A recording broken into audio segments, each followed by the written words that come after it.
there, and welcome to Polymer Clay TV. I'm Kira, and today I'm going to be exploring Faux Raku veneers with you. And you can use them to make a pendant like I did, or cover bottles and tins. Anything you can dream up, you can use this for.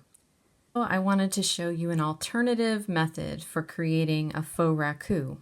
Now, there are lots of ways to do this, but I decided to use my favorite color, which is Premo Accents Graphite Pearl, because this color is pretty close to what you get when you actually put earthen clay in a kiln and do the raku technique.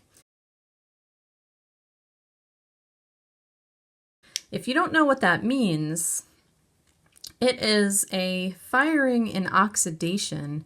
So basically you would take your clay and you glaze it, and there are special glaze recipes that you use to create this technique. So it's outside with natural gas, and you heat it way up, and then you pull the piece out of the fire quickly and you plunge it into a bed of organic material.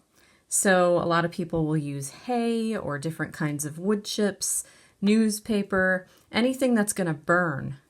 So then you would put your piece in the bed of stuff that's going to immediately catch on fire, and then you cover it.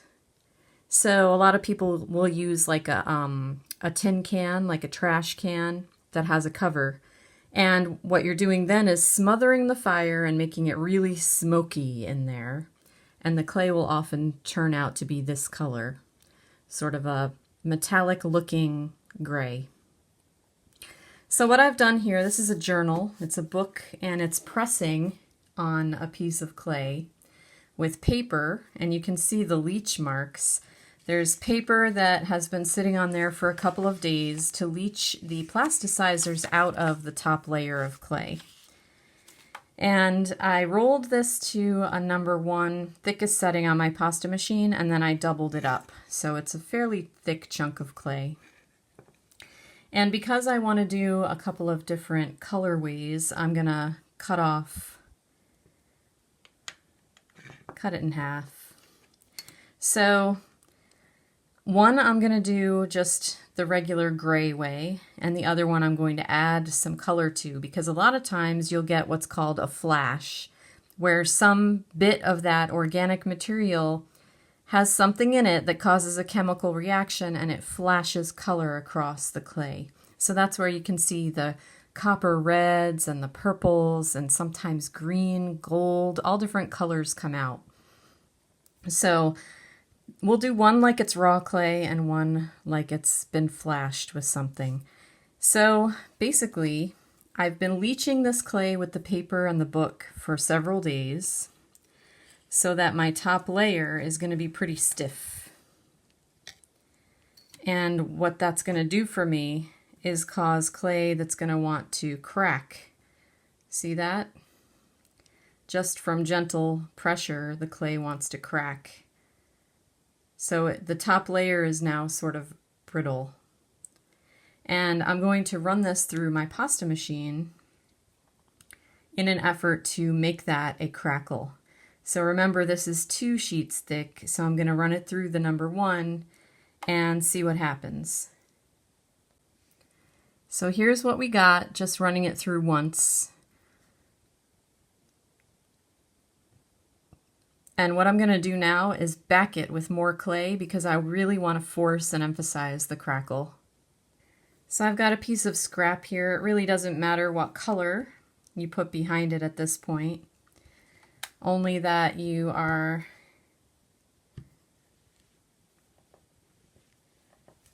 see that? Just from rolling it with my acrylic rod, I'm getting a little bit more crackle. I just want that backing piece to stick on there nicely, and I'm gonna use my rod to do a little controlled spread of the crackling here.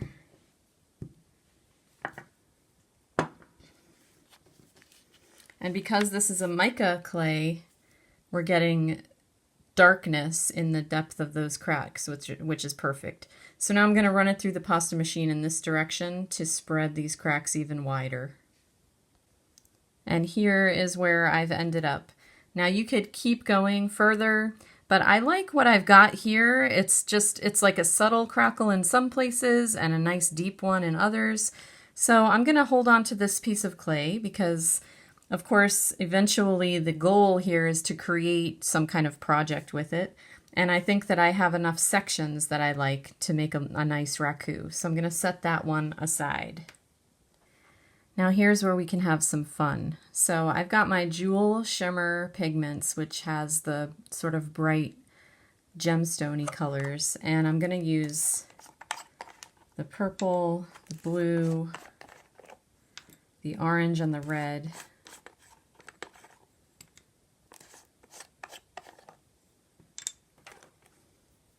And I'm going to paint it onto my raku piece of clay here. So first I'm going to grab a piece of scrap. I'll show you what that's for as we go. But I'm just going to kind of pick some up and tap it on at first.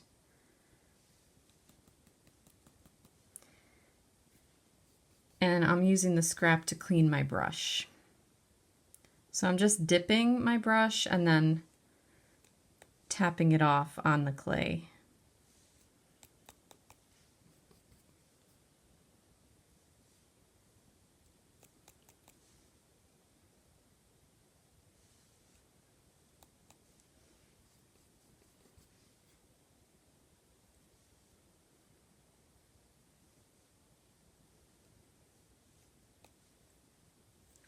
Because raku is random,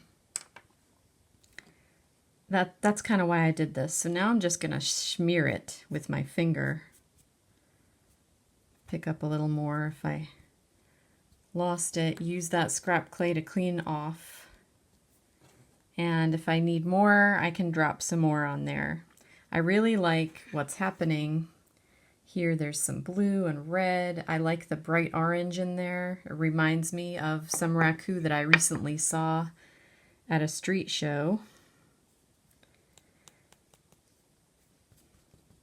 And I just don't want to paint it directly onto the surface without dropping it first. I just feel like it gives me a better sort of random smear or burst of color if I don't just paint it on or rub it on with my finger.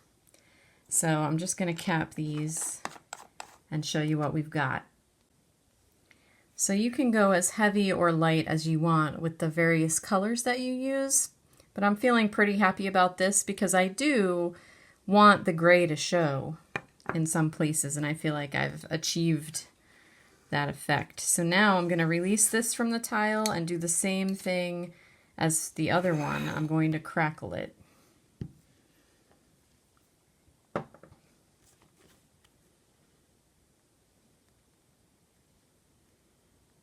And I feel like if I start the crackles a little bit before going into the pasta machine, then I get sort of a better, a little bit of control, but a more crackling than if I just threw it in the pasta machine without doing this. It's like it gets the cracks started. So I've got some cracks started. I'm going to go to the pasta machine.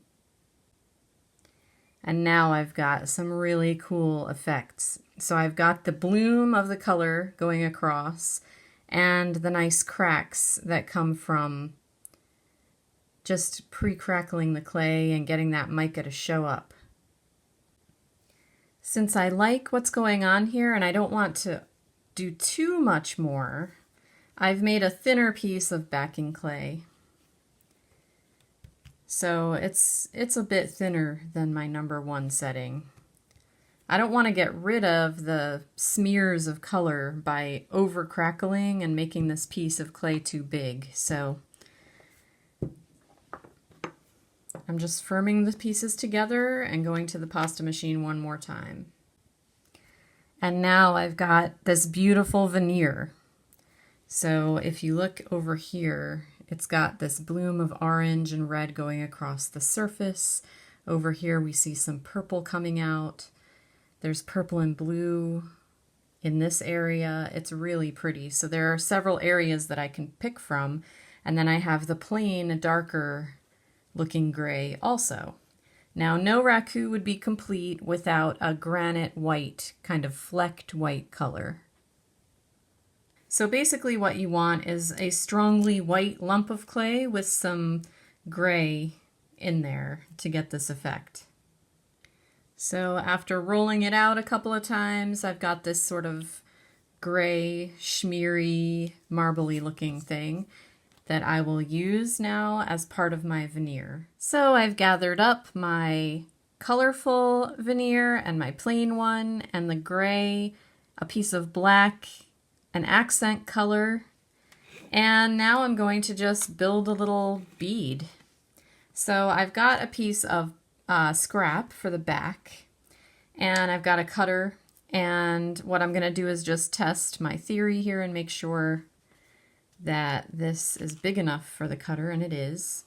This is a Home Shrine, that's the name of this cutter. So basically, making beads like this is super fun because once you gather up a bunch of raku looking veneers, you can just kind of go crazy and pick out the pieces that you like the best. So on this one, I really dig this section of it that has the orange bloom going across it. So I'm going to put it here at the bottom. And then I think I'll put just a little thin, not quite straight strip of this color between that and a bit of this plain raku. I have plans for the white, so I'll show you that shortly. So I'm just gonna, I know that this end here is not all even, so I'm just gonna cut that off. And then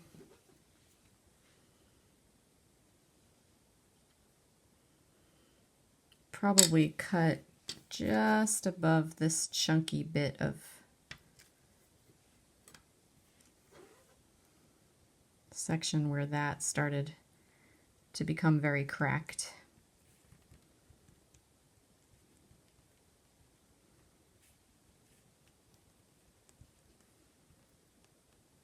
And I don't know if I'm going to need the black, maybe just a tiny bit. Kind of like what I did here.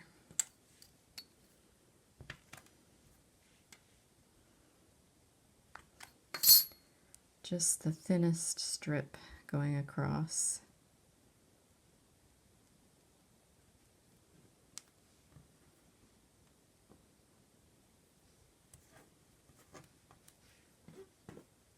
And then, before I use this white, I'm going to cut this.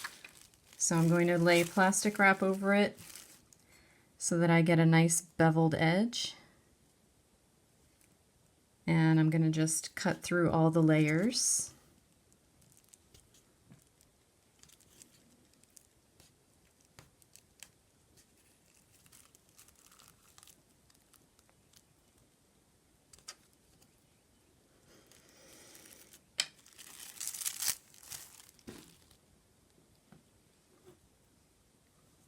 Okay, and now let's peel this up so that it's not stuck down when I do the next step. Now what I want to do is actually take this white, cut a nice straight bottom to butt up against here. You might want to grab some of this really fun thing that's happening there, or no, I like this side. So let me see if I can straighten that edge and get this to be part of it.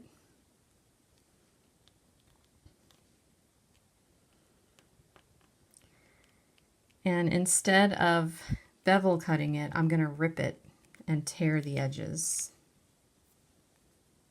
So I'm going to flip it over so I can see what I'm doing.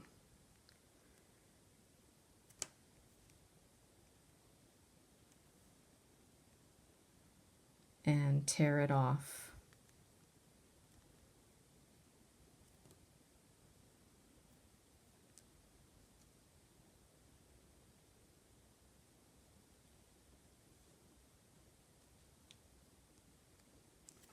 And then you can use your tools or whatever to clean up your edges and make them look however you want them to look. But I just felt like I wanted that torn portion at the top. So have tons of fun making raku veneers. This is fairly approximate to how real raku looks when it comes out of the kiln. Up here, I might even fleck it. Let's do that. I was going to say I'll fleck it with some straight up black. So I'm just going to pick up a little of this black and tap some out onto the top part, because a lot of times the white that's left over from raku will show these sort of flecks of whatever it is, organic material getting stuck on there, little bursts from the flame. But if you tap it down into the clay instead of smearing it, it'll look more approximate to how your raku would look. So there's a little flecking and a little flash of color here. I really like how that turned out. So I hope that you will have some fun with faux raku techniques, and come on over to Polymer Clay Tribe and show us what you make. We'll see you next time on Polymer Clay TV.